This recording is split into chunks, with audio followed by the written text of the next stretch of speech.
Hello, and thank you so much for joining us here. I'm Netta Iranpour. Here at CBS 8, we are always working for you. We're getting to the bottom of problems that you've asked us about, and we're looking for solutions.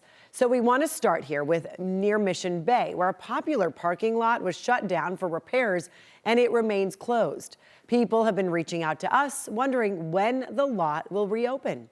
CBS 8's Shannon Handy working for you and went directly to city leaders to find an answer. This is the main D'Anzico parking lot. A viewer sent us an email saying it's been closed since last year for repairs, and while it appears to be ready to reopen, cars still aren't allowed in. Well, the obvious question is, why has it taken so long and when will it open up? Eric Unruh walks along Mission Bay 2 to 3 times a week. He's been asking those questions for a while now, given the fact his parking lot has been shut down on and off since February of last year. Over the last several months, which probably stretches out to 1 year or more, I've noticed that this parking lot has been surrounded by chain link fence and is unavailable to the public. Eric says the lot was repaved and then painted over, something else he wonders about. For some reason, there's some blue-gray paint. It's a fairly large parking lot.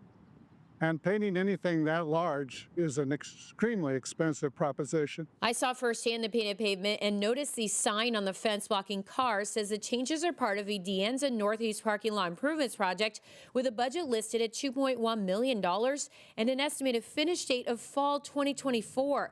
So I reached out to the city and got some answers. The focus of this project is on repairing and resurfacing the parking lot, as well as applying a special pavement coating called Cool Seal that is intended to reduce the impact on the heat island. In other words, help with heat reduction. That's why it's a different color. The Cool Seal coating is part of a pilot program that, according to a city spokesperson, will, quote, allow city staff to study the application process, constructability, maintenance issues, impacts on asphalt paving, cost and potential sustainability advantages, and assess the viability of using the reflective coating for potential long-term use for future parking lot improvement projects. As for the cost, the overall project is more than what the sign indicates. The city spent just over $3 million, $144,000 of which was for the Cool Seal coating and installation. What about the timeline? The city tells me while the parking lot initially closed in February 2024, it reopened during the summer construction moratorium in late May and closed again in September to allow for completion of the work. It's expected to reopen by the end of the month after crews finish some final items, including striping and minor material defects. The striping is in, the blue-gray paint is on. There's really no reason I can see why they wouldn't continue to keep this chained off. Working for you, Shannon Handy, CBS 8. Okay, so hopefully open by April for you. Right now, there is a new way you can get a parking ticket in California. Have you seen this image here? The city of San Diego and other cities now enforcing the state's what's being called daylighting law. According to the law, you can get a ticket if you are parked within 20 feet of an intersection, even if the curb is not painted red. CBS 8's Jasmine Ramirez working for you and spoke with drivers who believe the law needs more clarification. Actually standing in a spot where we found a truck with a ticket in the windshield. Now, this vehicle was one of several that received tickets in Normal Heights over the weekend. Here's the truck we found that was cited under the new daylighting law. Cars can be ticketed for parking within 20 feet of an intersection. What in the section, because it's confusing I think it's confusing for everybody. Because if they say the city, they don't need to paint like red or sign or something. Carlos said he received a ticket yesterday. The state law is meant to eliminate blind spots, making it easier for drivers to see pedestrians. The city is not required to paint curbs red or put up any signage about the new law. My neighbors speak to me and they say they don't need to mark, they don't need to, I say, so what happened with the people they don't watch TV or something? And they say, well, I don't know. The tickets aren't cheap. Citations cost a total of $77.50. The law went into effect January 1st. San Diego had a 60-day grace period where drivers were given warnings. Many residents say they believed the 60-day grace period lasted until today, which would have been 60 days from January 1st. I'm frustrated, upset, because they don't put it right there like the sign. I don't see no signs. Carlos says his car was not parked in a typical intersection. His car was between the yellow spot on the sidewalk and the orange cones when it was ticketed. He wants more clarification on what defines an intersection and would be in violation of the new law. Jasmine Ramirez, CBS 8. 20 feet. It's about a car and a half worth of length. Right now, Chula Vista police debating whether to put more officers on the streets. CBS 8 spoke with Roxana Kennedy, the Chula Vista police chief, and she says they have the lowest number of police officers per capita in San Diego County, even though Chula Vista is the second largest city in our county. Right now, there are about 280 officers on staff. They serve a population of 280,000 people. Sandag says the regional average is 1.3 officers per 1,000 residents. So to reach that ratio, Chula Vista Police would need to grow their department by about 22%. Policing is expensive. Public safety is very expensive. And, that's the challenge that we face.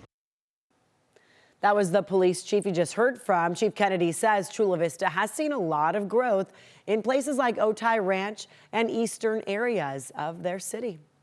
We have a Working For You follow-up on a homeless encampment in Chula Vista.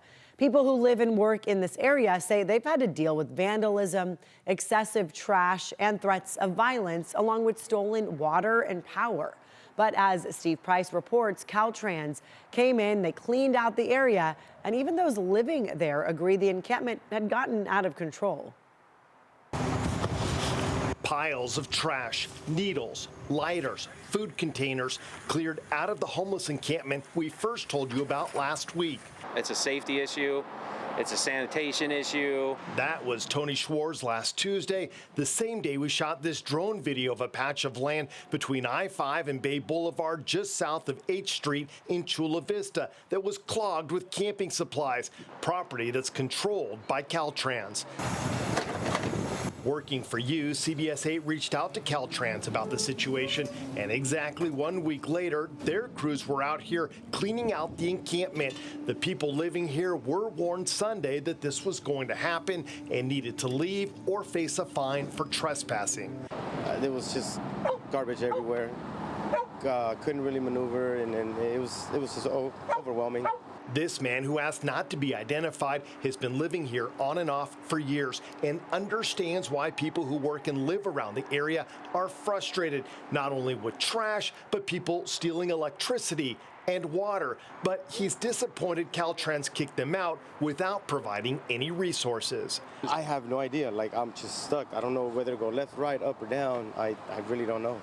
She died of a fentanyl overdose 6 months ago. Sylvia Irigoyen's daughter Liz died out here. I miss her a lot. She says she tried to get her help, but a lack of resources made it impossible. So she understands the struggles those living here are going through. And I know these people need to get help, but at the same time, they got to be respectful of everybody else around them. We caught up with Tony again today, who was pleased to see the cleanup effort, which he hopes will end the vandalism and excessive littering his business has had to deal with. Problems he says many have complained about for years, but got nowhere until CBS 8 stepped in to help. I appreciate being able to talk with you, Steve, and everybody here, and hopefully you guys can keep doing the work that needs to be done. Great report there by Steve Price. A notorious drug lord finally sitting inside a U.S. prison. Next, we speak with a retired DOJ special agent who's been following this case for decades. And then later on, drivers may have to slow down in many San Diego neighborhoods. We'll show you why slower speed limits are being considered.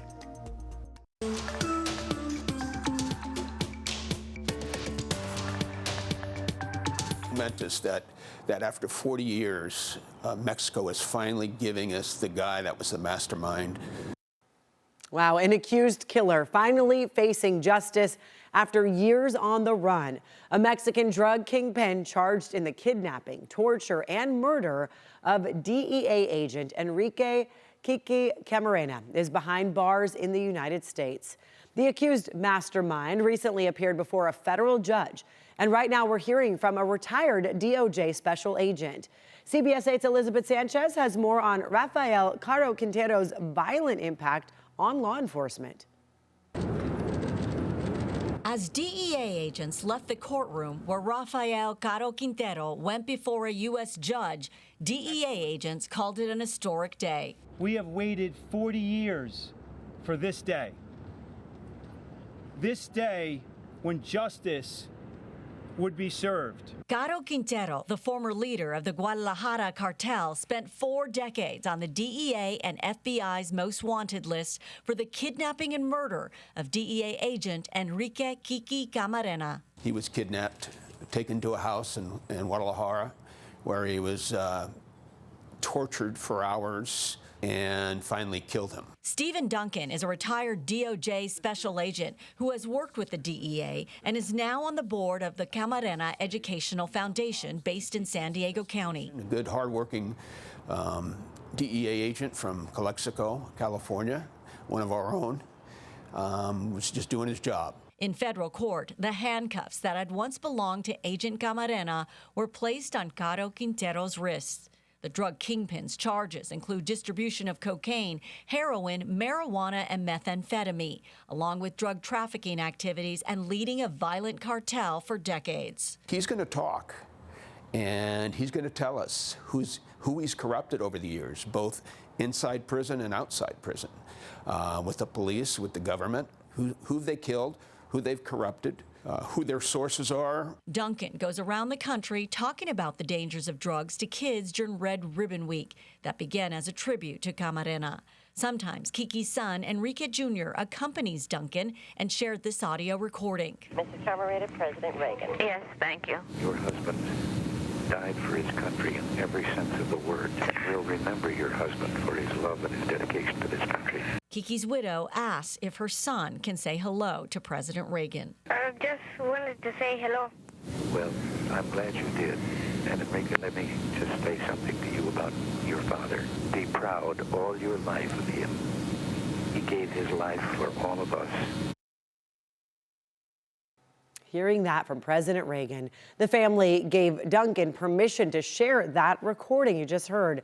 Quintero is charged with multiple drug and weapons offenses, including leading a continuing criminal enterprise, making him eligible for the death penalty if he's convicted.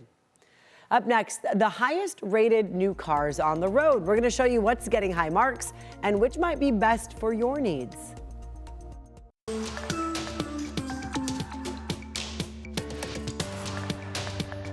Welcome back here. Drivers along many busy streets throughout the city of San Diego may soon have to slow down or you'll risk a speeding ticket. City leaders are eyeing a move to reduce speed limits along 17 different streets in a number of neighborhoods, including North Park, Hillcrest, Ocean Beach, and Old Town. CBS 8's Richard Allen has reaction from pedestrians and drivers and why this could be just the beginning.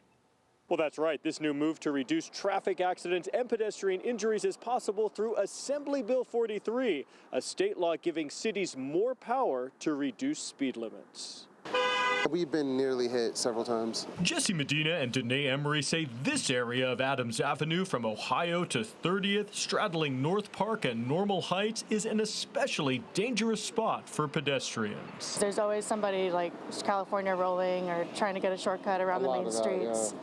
And it's happened so many times. This is one of 17 street segments throughout San Diego where the city's considering a speed limit reduction from its current 25 miles an hour down to 20 to make streets safer for walkers, bikers, and drivers. I think that's a great idea. Paloma, a North Park resident, was actually hit by a drunk driver as she was walking in her neighborhood. She's supportive of any efforts to get drivers to slow down. This is a really residential area.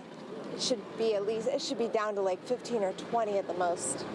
25, people could easily push it to 30 and say, what's the harm in that? This initial push to reduce speed limits on certain commercial streets, including parts of El Cajon Boulevard, Washington Street, University Avenue, and Mission Boulevard, is part of a more sweeping campaign to reduce speed limits in other parts of the city in the future. Hopefully it would work. Hopefully people would obey, but I think it's worth a shot. Both drivers and pedestrians seem to back it, but they also have questions, especially when it comes to compliance and enforcement. Maybe they will slow down, but you cannot control everybody, you know? All we usually see are parking ticket enforcers. It's rare to see a cop actually here for speed enforcement. Some residents are pushing for other safety measures as well, like more speed bumps, traffic circles, and lighting, while others would like to see drivers simply take their foot off the gas. Just watch where you're driving and just slow down, you know?